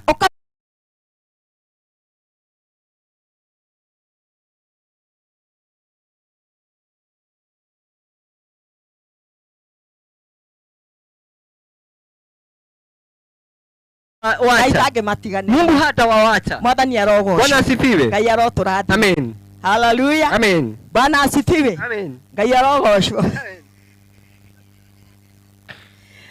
Lakini ti wega. Ni vizuri. Ngai ajerire atiriri hindi mwe ngimurehera kabisha kama mwa. Siku moja akaniletea picha ya mama yangu. Ajerire ati. Ngai nenya tona dia moi. Mimi siwezi jua ni kwa sababu sikumfahamu. Ona ndo ifiga uthi wa mamu. Sijui mama yangu alikuwa sura gani. Ona kale kanini. Nilikuwa mdogo. Bwana atukuzwe. Amen. Ngai aroturathi. Amen. So ona inywe ni muguthi kunene. Sasa nyinyi pia mtaenda mbali. Kwa nini abuthi anaciaki? Wale watoto nyinyi wenu. Kuna Mungu ambaye anawashikilia. Kuna Ngai amunyitireire. Na Ngai ni amutwarite. Na Mungu amewapeleka. Bwana asifiwe. Amen. Ona ndirake ni kama utondo itheru kuna rinu mundu rugamite. Nafurahia ni kwa sababu yeye mzee ni kwa sababu amesimama. Ngai aroturathi. Amen. Hallelujah. Amen. Hindi ari na mathina ni tone twaranagiria. Wakati alikuwa na shida ni kwa sababu tulisemezana. Moyo wake ulikuwa chini. Lakini sasa Mungu amempa nguvu. No rora mwega na magegania. Na jambo la maana na nzuri ni gwitikira kuumiriria. Ni kukubali kupata nguvu. Ngai arogocwo. Amen. Na gutire kindu kia bata ta kiu. Na hakuna lile la maana. Maana hii ni kuonyesha heshima. Ni tondu giki ni gitio. Bwana atukuzwe. Amen. Ngai aroturathi. Amen. Hallelujah. Amen. Si ni kweli kama ni wengine wangekuwa wameenda hivi na hivi. Ni kweli okorwo ni angine mangithiite njira ingi uguo. Kiugo kia Ngai. Nalo neno la Mungu. Thĩinĩ wa Zaburi 40. Katika Zaburi kiugaga o. Kitabu cha hivi. Weterera ndetereire Jehova. Kugoja nilimgoja Jehova. Ogirireirie. Na nilikuwa nimetuliza. Nginya akijihugurira. Mpaka wakati alinitazama. Akijoya. Akaniinua. Akijigirira handu iguru. Akaniweka mahali juu. Agikinyithia maguru makwa handu ihiga iguru. Akaweka nyayo zangu juu kwa mawe. Nigetha ngocage ritwa. Ni kwa sababu nilisifu jina lake. So rĩrĩa weterera Ngai. Kwa sababu ukimgoja Mungu. Ngai nĩ egũgũtwara. Mungu atakupeleka. Na egũkũiga harĩa na atakuweka mahali pale. Mwathani arogocwo. Bwana asifiwe. Hallelujah. Amen. Ndigũte ihinda. Sitatupa wakati. Bwana asifiwe. Amen. Ngũthoma kiugo. Ndasoma neno. Nigetha gĩtũhe mwongozo. Ni kwa sababu litupatie mwongozo. Kiugo hiki gĩthĩinĩ wa Zaburi 50. Neno hili liko katika Zaburi 50. Kama ka 14. 14. 14. Kiugo kĩrauga atĩrĩrĩ. Neno la Mungu nasema hivi. Rutagĩra Ngai igongona rĩa kũmũcokagĩria ngatho. Na ũmũhingagĩrie ũrĩa igũrũ mũno. Ũrĩa igũrũ mũno ũrĩa wothe ũmwĩrĩire. Bwana asifiwe. Mwathani agocwo. Hallelujah. Amen. Tũkĩte family na ũkĩte gũcokia ngatho. Familia hii imekuja kutoa shukrani. Nĩ ma nĩ tondũ wa kũheo hinya. Sababu ya kupewa nguvu. Miaka hiyo 2. Miaka hiyo 2. Bwana atukuzwe. Amen. na miaka iliyo mbele yenu, na miaka hiyo mbele yanyu, Mungu angali atakuwa pamoja nanyi. Ngai okoro hamwe na inywe, atasimama nanyi, ekurugama na inywe, ataenenda pamoja nanyi, egutorana hamwe na inywe, na mambo yenyu yote, na maundu manyu mothe Mungu atawasaidia ikafaulu. Ngai ari muteithagia mugathie na mbere. Ndenda kwaria kiugo kirauga atiriri, nataka ni neno linalo hivi. Hallelujah. Amen. Bwana asifiwe. Amen. Si walikuwa wakilia? Amen. Bwana tukuzwe. Amen. Withondekere mundu, jitengenezee mtu wa gukuririra, mtu wa kukulilia. Hallelujah. Amen. Withondekere mundu wa gwika atia? Jitengenezee mtu wa nini? Kiugo giatwira urutagire Ngai igongona rĩa gucokia Ngai. Neno lasema utoe dhabihu ya shukurani kwa Mungu. Bwana asifiwe. Amen. Ndenda kujipitania ciugo cia ngatho. Nataka nisikanishe maneno ya shukurani na kiugo gĩthĩinĩ wa atumwo, na neno katika kitabu cha mitume kenda, mitume 9 kamuhari ga 36 hapo 36. Ciugo icio iratwĩra ũhoro wa mũtumia warĩ mũtĩĩku. Kitabu cha Mungu chasema mambo ya mama aliyekuwa amesifika, na mũtumia ũyũ kiugo kĩa Ngai tũgĩkĩaria, na kitabu hiki tukinena mambo ya yule mama kimwitaga mũtumia warĩ kĩo, kinamuita mama mwenye bidii. Hallelujah. Amen. Bwana asifiwe. Amen. Nimũkũmenya etagwo atĩa? Mnajua alikuwa anaitwa nani? Etagwo atĩa? Alikuwa anaitwa nani? Dorcas. Bwana atukuzwe. Amen. Na mũtumia ũyũ nĩ arĩ wĩra mwega arutaga, na mama yule alikuwa kazi nzuri alikuwa anatenda. Tondũ maandĩko marauga atĩrĩrĩ, ni kwa sababu maandiko yanasema hivi, arutaga mawĩra ma gũteithania, alifanya kazi ya kusaidiana, akaruta mawĩra ma gũtuma nguo, alifanya kazi ya kushona nguo, na nĩ arũgamaga na andũ a mĩthemba yothe, na pia alisimama watu wa tabaka zote. Na rĩrĩa ciugo icio ikwaragio, na wakati maneno yale yaliongelewa, rĩrĩa ciugo cia mwarĩ wa ithe itũ ũyũ ahurũkire ikwaragio, na maneno ya ndugu yetu aliyelazwa pale zinaongewa, nĩ ndĩrie nyina Sera atĩrĩrĩ, naambia mama Sera hivi, ciugo iria Mwathani aharĩirie nacio nicio irari, maneno ambayo Mungu ametuandaa ndio yale. Bwana atukuzwe. Amen. Utana wa mũtumia ũyũ rĩ, ile ukalimu wa ule mama na uzuri wake kuri andu ao, kwa watu wao, kuri andu acio angĩ, kwa watu wale wengine, kuri muthuri wake, kwa mzee wake, kwi ciana, kwa watoto wake. Ari mundu, alikuwa mtu utangiriganira, ambaye hakuwa wa kusahulika. Bwana asifiwe. Amen. Hallelujah. Amen. Mawira maria arutete, kazi ambazo walitenda, niki mararirikanwo ni andu aya othe, ndiposa anakumbukwa na watu wale wote. Family cio ikamurika in deep, familia yao wanakumbuka kwa uchini, aria makoretwo mehakuhi nake makamurika, ambao walikuwa karibu nao wanakumbuka vizuri. Ni kwa sababu walikuwa na kazi nzuri alitenda. Uliza mwenzako kama wewe utazaliliwa. Unajua kuna mwingine akifariki tunasema hata tumeondokewa na shida. Bwana asifiwe. Amen. Mwana wa ithe witũ ũyũ nĩ arutĩte wĩra nĩkĩo ũraririkanwo. Dada yetu huyu alifanya kazi ni kwa sababu anakumbukwa. Mawĩra mega. Kazi nzuri. Ngai arotũrathima. Amen. Hallelujah. Amen. Bwana asifiwe. Amen. Nginya kwĩ mũthuri wake. Mpaka kwa mzee wake. Tondũ korwo ndarĩ na wega he mũthuri wake. Ni kwa sababu kama hakuwa na uzuri kwa mzee wake, ona no korwo ndangĩonete ihinda rĩrĩa kwa gũcokia Ngai, pengine hangekuja kutoa shukurani. Bwana asifiwe. Amen. Hallelujah. Amen. Ũguo nĩ wega twĩthondekere. Kwa sababu hiyo ni vizuri kujiandaa. Hallelujah. Amen. Atĩ hĩndĩ ĩmwe no kuonagwo hena mũndũ ũtarĩ ho. Ati wakati mwingine kutoonekana kuna nafasi pale mtu ameondoka. Na nĩ wega kwĩraga Ngai agũteithie. Na ni vizuri kuambia Mungu akusaidie. Gũikara ũguo. Kukaa vile. Bwana atukuzwe. Amen. Ngai arotũrathima. Amen. Hallelujah. Amen. Bwana asifiwe. Amen. Ndio na nginya nĩ kũrĩ mũtumia ũtangĩtĩkĩra gũtwarana na mũthuri wake. Unajua kuna mama hawezi kubali kuenenda pamoja na mzee wake. Ndio. Amen. Niki. Ni kwa sababu gani? Bwana atukuzwe. Amen. Na regera mũthuri ũcio hana rĩ. Na pengine ule mzee penye yako. No batie kũiga mũthuri wega na oneke sawa. Ni nani anatakana arembeshe mzee? Ndio mutumia. Si ni mama. Bwana atukuzwe. Amen. Na nikero na mũthuri ũyũ. Na ndiposa unaona mzee ule. Ciana ciake. Na watoto wake. Familia yao. Na familia yao. Moete ikinya ya ukakwĩra Ngai nĩ thengio. Wamekubali kuchukua hatua kuja kutoa shukrani. Kwa miaka ĩrĩkĩte atĩ. Ni kwa sababu ya miaka miaka 2 imepita. Hallelujah. Amen. Na nĩ kũrĩ ũndũ ũmwe Ngai ekaga. Na kuna jambo moja Mungu hutenda. Hĩndĩ ĩrĩa mũndũ aikinya rĩa gũcokia ngatho. Wakati ambapo mtu amechukua shukrani. Ngai kiugaga. Neno la Mungu linasema. Ngai nĩ ahingũraga njĩra ingĩ. Mungu hufungua njia zingine. Ũguo haha nĩ harĩ na njĩra ingĩ ikũhingũka. Hapa kuna njia zingine zitafunguka. Na nĩ njĩra cia magegania. Na ni njia za maajabu. Mwathani arogocwo. Bwana asifiwe. Ngai arotũrathima. Amen. Rĩu ningĩ ũndũ ũngĩ. Tena jambo lingine. Hallelujah. Amen. Maithori no mekũgira. Machozi lazima yatapanguzwa. Maithori meke atĩa? Machozi lazima yatapanguzwa. Ngai arotũrathima. Amen. Hallelujah. Amen. Bwana asifiwe. Amen. Na kũrĩra nĩ kwega. Na kulia ni kuzuri. Kũrĩra ti kũũru. Kulia si kubaya. Hallelujah. Amen. Bwana asifiwe. Amen. Tondũ kũhonagia kĩ? Ni kwa sababu huponya moyo. Kũhonagia ngoro. Unaponya moyo. Bwana asifiwe. Amen. Ũguo nĩ wega gwĩtĩkĩra. Sababu hiyo ni vizuri kukubali. Gũikara wega. Kuishi vizuri. Na gũcaria mũndũ ũngĩrĩra nĩ tondũ waku. Na kutafuta mtu anaweza lia ni kwa sababu yako. Bwana asifiwe. Amen. Tondũ mũndũ ũcio nĩ ariganagĩra. Ni kwa sababu yule mtu hawezi sahaulika. Rĩu onanga araganwo atĩ nĩ tondũ ũrĩa kwĩragwo atĩ ganagwo yarĩ iria yaku. Huyu asifiwe ni kwa sababu hayuko. No githĩ gũtirĩ na kũganwo nĩ tondũ wa maũndũ. Anasifiwa ni kwa sababu ya mambo mazuri. Mwathani arogocwo. Bwana asifiwe. Ngai arotũrathima. Bwana atubariki. Bwana asifiwe. Amen. Niĩ nĩ njũĩ nĩ kũrĩ Ngai. Mimi najua kuna Mungu ũrĩa ũtwaraga mũndũ ambaye humwelekeza mtu. No ũtatiganagĩria mũndũ. Na yeye hawezi kukuacha. Bwana asifiwe. Amen. Airĩtu ya nyina akabuburi. Wasichana wale wa mama kafu. Nĩ mathomithĩtie kĩ? Niliwaelimisha natharĩ pale chekechea. Amen. Nĩ mathomithĩtie natharĩ. Niliwasomesha kule chekechea. Na kanitha-inĩ. Na kwenye kanisa.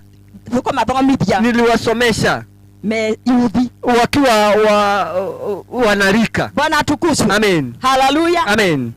Ogwore. Kwa sababu hiyo ni wega guthio gikaga undu ungituma Ngai aturi akuririkane. Ni vizuri kutenda jambo Mungu atakukumbuka. Mwathani arogocwo. Amen. Ngai aroturathima. Amen. Dorokadi agituraririkanago. Dorcas akawa mtu wa kukumbukwa. Na maro ita itu ni aririkanago. Na ndugu dada yetu atakumbukwa. Na nikio kwina ngatho iracokio. Na niposa kutukurani mahali hapa. Tondu akuririkana wira mwega. Ni kwa sababu ya kukumbuka kazi nzuri. Bwana asifiwe. Amen. Na andu ni maturaga. Na watu huishi. Family na kama igimera andu ni megutura. Familia hii kama unaambia watu wataishi. Na nimo gutikura ihu. Na mutenda mbaya. Na uria ngoro cianyu ciendete. Na venye mio. Na uria cierireire. Na venye mumenye kwe Ngai matuni ukumwikira. Mtue kuna Mungu mbinguni atawatendea. Mwathani arogocwo. Bwana asifiwe. Ngai aroturathima. Mungu atubariki. Hallelujah. Amen. Tondu aria matigwo. Ni kwa sababu ambao wamewachwa. Ndio makoragwo na jukumu. Ndio huwa na jukumu ya guthi na mbere. Ya kuendelesha mambo. Bwana asifiwe. Amen.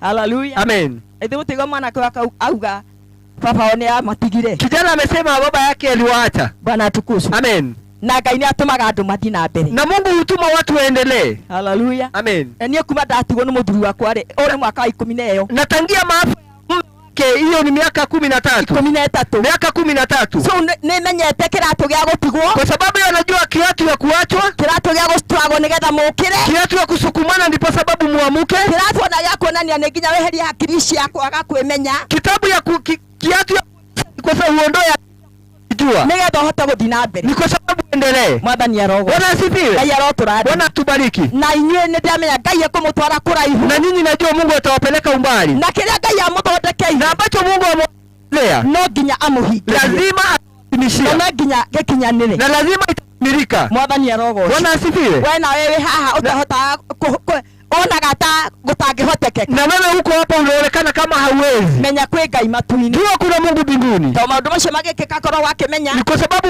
mambo yale yakitendeka anajua. Bwana asifiwe. Bwana asifiwe. Kwanza nĩndoririe Ngai ciũria nyingĩ. Mimi nilihoji Mungu maneno mengi. Bwana atukuzwe. Amen. Hallelujah. Amen. Ngai arogocwo. Amen. No Ngai nĩakoragwo na anja. Lakini Mungu huwa na jawabu. Onaya mena anja. Hata bao wana jawabu. Na anja nĩ nyoneku tondũ mĩaka ĩrĩ ithe matihotete gũthiĩ. Na jawabu iko ambayo itatuma walie. Bwana asifiwe. Ngai aroturathima. Amen. Tone kiugo gĩake kĩrauga. Neno lake la sema. Ngai ndarĩ hĩndĩ arĩa arathima na akaigĩrĩra kĩeha igũrũ. Hofu baraka yake. Bwana asifiwe. Ogwo gĩkeno kĩrĩa marĩ nakĩo Ngai no nginya amacokie. Kwa sababu ya furaha waliokuwa nayo Mungu atawatimizia. Ngai aroturathima. Onokorwo hata kama. Hallelujah. Ama. Bwana asifiwe. Amen. No kwage kuhanana. Inaweza sawa. Bwana atukuzwe. Amen. Inaweza pia tuhoe. Situmambo tuombe. Ngai aroturathima. Amen. Hallelujah. Amen. Bwana asifiwe. Amen. Nderetwo nĩ ngũhika. huka. Bwana atukuzwe. Amen. Atumia ni maikaraga no athuri no kama kikihota. Wamama huka lakini Uwe nikio tumaheaga rutha. Sasa should. Bwana atukuzwe. Na tikwehia. Na si dhambi. Hallelujah. Amen. Ngai aroturathima. Amen. Uguo rĩrĩa kwĩragwo ũhoro wa kũhoya rĩ ũkĩmenye ũhoye Ngai na njĩra ĩrĩa ũramenya nĩ njega. Kwa sababu Mungu ukijua Mwathani arogocwo. Amen. Ngai aroturathima. Amen. Hallelujah. Amen. Bwana asifiwe. Amen. Ĩra ũcio ũngĩ. Ambia mwenzako. Thondeka mũndũ. Ũngĩrĩra nĩ ũndũ waku. Bwana atukuzwe. Amen. Tondũ naya mokĩte hata amekuwa ni marĩ thĩinĩ wa kĩratũ gĩa Kamau. Ni kwa sababu wako katika kiatu ya Kamau. Na family yake. Familia yake. Hallelujah. Amen. Koguo makaigua nĩ marenda kũnyitanĩra. Kwa sababu wanasikia kushikamana. Kuwekera hinya. Na kuwatia nguvu. Na ithuĩ nĩkĩo tũkire. Na sisi pia tumekuja. Bwana asifiwe. Amen. Nĩgetha tumekĩre hinya. Ni kwa sababu tuwapashe nguvu. Na nĩgetha na mahote gũthiĩ. Na ndipo waendelee. Mahote gũthiĩ na mbere. Waendelee na ile safari. Ngai arotũrathima. Bwana atubariki. Ngongona rĩa ngatho. Dhabihu ya shukrani nĩrĩtũmaga Ngai ake maũndũ make. Inatuma Mungu atende mambo mengi. Hana rĩrĩa arathimirwo na mwana. Hana wakati alibarikiwa na kijana. Na akiona mwana ũyũ nĩ tondũ nĩndamwĩranĩire kwĩ Ngai. Na kaona ule mtoto ni kwa sababu alimuona kwa Mungu. Tondũ hana hĩndĩ arahoyaga mwana. Ni kwa sababu Hana alipoona mtoto. Eraga Ngai wahe tu. Aliambia Mungu ukinipatia. Unjehererie kĩmeno. Uniongolee ile tharauri.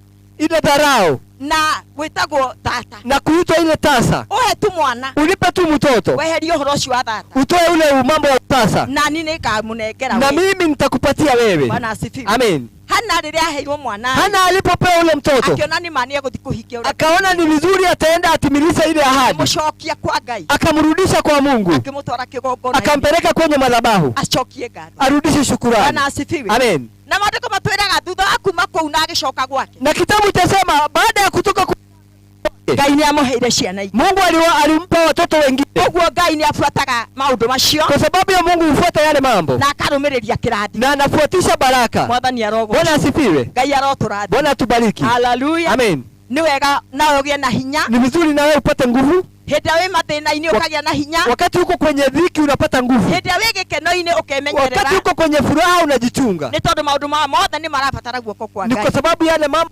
yanatakana mkono wa nĩgetha ithuothe tũhote gũthiĩ na mbere. Sababu zote tuendelee. Na no wega gũthiĩ tũkĩhoyaga. Ni vizuri tũhoere mũndũ na ũrĩa ũngĩ.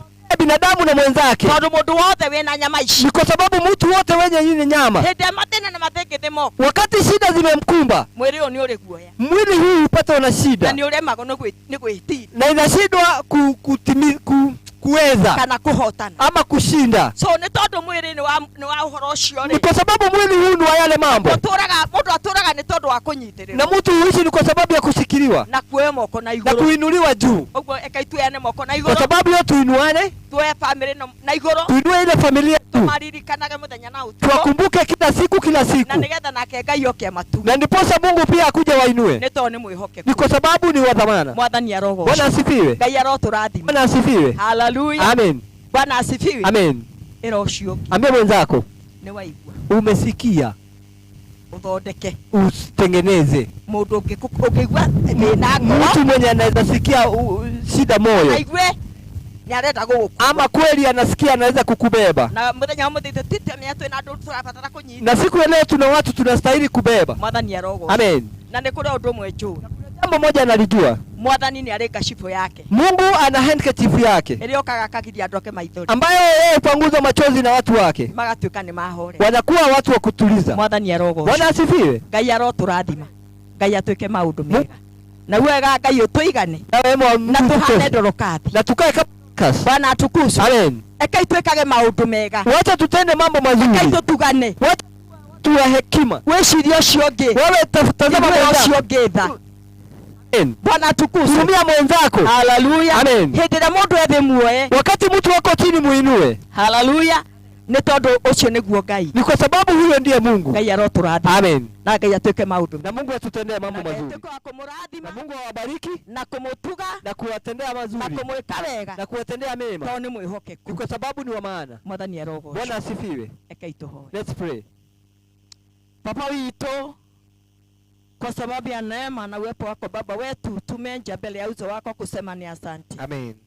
Twakushukuru kwa sababu siku hii Baba wetu ulitenga Jehova Jireh. Amen. Na Baba wetu, kwa sababu wewe unafurahia shukrani Baba, twanja mbele zako kwa sababu umetenda mema Baba wetu. Amen.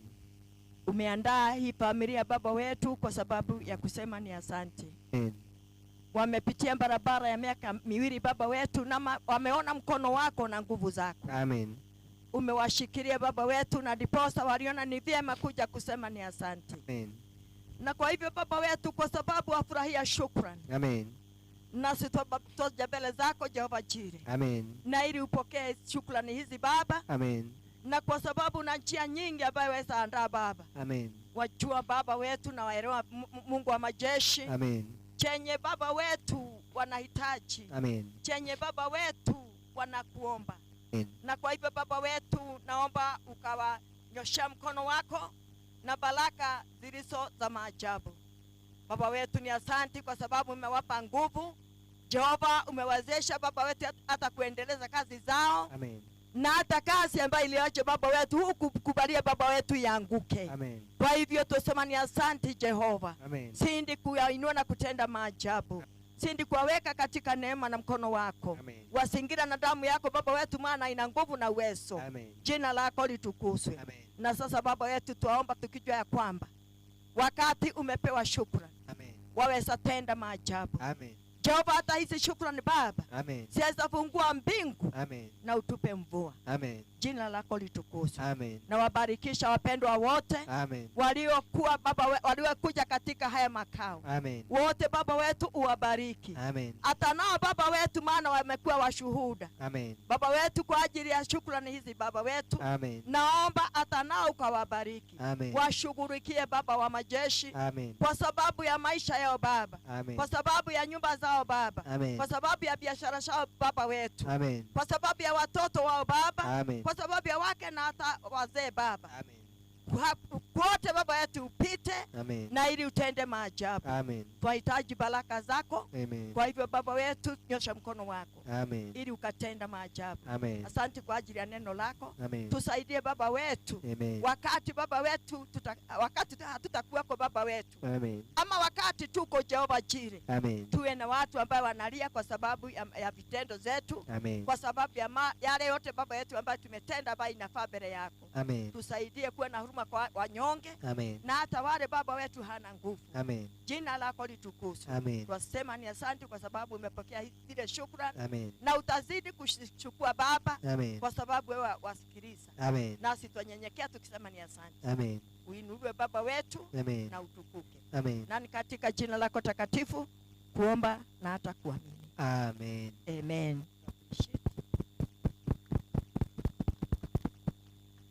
Bwana asifiwe. Bwana ainuliwe. Haleluya. Amen. Nafikiri tutasimama kwanza tuwe na wimbo. Nikushira ntukuru kama kwa sababu sasa kutoka hapa tutaenenda bahari tulimweka mama. Mtoto tuma haa tukudi hali ato. Na Mwathani arogo Ngai aroturathima. Ni asanti kwa sababu tumefika pahali pengine. Na kwa sababu tumekuja kutoa shukrani. Na tunajua ya kwamba hii familia ya Kamau ni heshima wanaye na diposa walikuja na ili waseme ni asanti kwa sababu ya miaka hii miwili ambayo imepita. Na kwa hivyo ninajua ya kwamba hii ni hekima Mungu aliwapa kwa sababu Mungu amekuja ili awaandalie safari ingine ambaye wataenenda pamoja naye. Na tunajua ya kwamba kama vile huyu mama alitenda mambo mazuri na akaondoka. Alisifiwa, alikumbukwa, yalinenwa yake mazuri kama vile yamenenwa leo kuhusu huyu mama wetu. Na ukisoma haya maandiko uteremka kabisa huko chini, neno utuambia ya kwamba wakati maneno yake ilipeanwa na mtumishi wa Mungu akapewa yale mambo yote, alishukua nafasi ya kuomba, na wakati alipoomba huyu mama alirudi uhai. Nasi sasa hapa tumekuja tunakumbuka mazuri kwa sababu ya mpendwa wetu. Na tunajua ya kwamba siku ambayo tunaishi mtu akiondoka hawezi rudi, na hiyo tunaelewa. Lakini kuna jambo moja ninajua, Dorokasi alitoka kwenye mauti, lakini sisi tunajua ya kwamba hii mbama ya Kamau, mambo ambayo alikaa kama yamekufa, kama yamezimia, kama yamelala, Mungu sasa anakuja kuinua. Bwana atukuzwe. Haleluya. Kwa hivyo hatukukuja hapa ili atikugue na mambo mengine yanarundi, lakini tumekuja kusema ya kwamba kuna safari ambayo itaenenda na kutakuwa na baraka na Mungu atazidi kuwainua. Tunajua ya kwamba wakati mtu amelala, Bwana atukuzwe. Haleluya. Tulisema alale salama. Hata wakati hapa tumekuja hapa si kuamsha, lakini tunakuja kuonesha heshima na ujue hiyo moyo unaona na unaelewa. Bwana asifiwe. Na hizi